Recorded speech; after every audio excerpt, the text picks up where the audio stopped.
In the Gospel of Luke chapter 10, verses 38 to 42, Jesus begins his ministry in Galilee and begins his journey towards Jerusalem, Judea. On the way, he has a stopover at Bethany, which is near Jerusalem. In this context, Luke introduces Martha and Mary.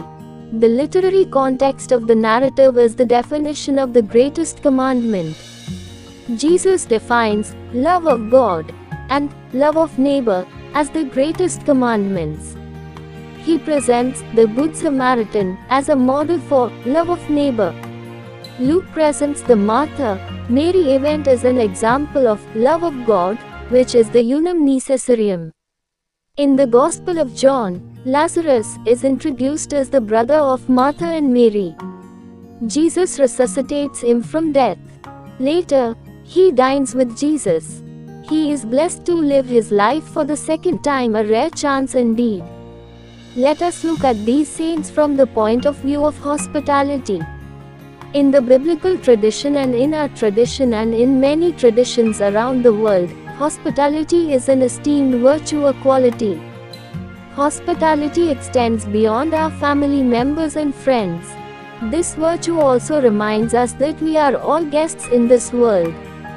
This helps us realize our insignificance.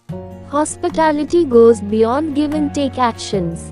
Today's saints represent three types of hospitality.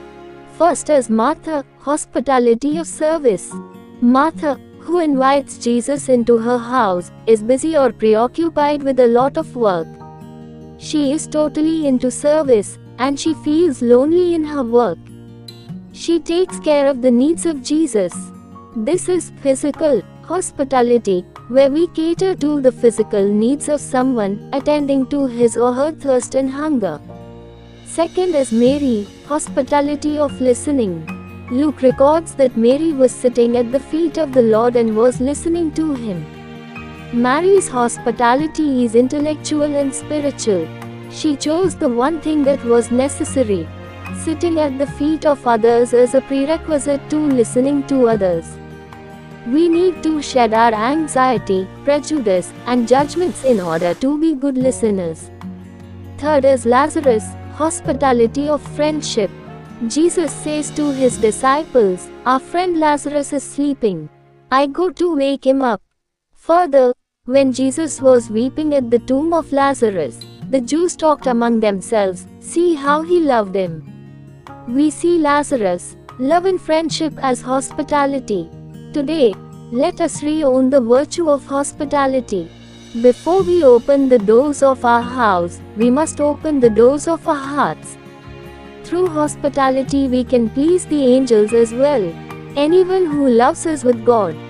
God is with him, thus writes John. Hospitality is an outcome of love.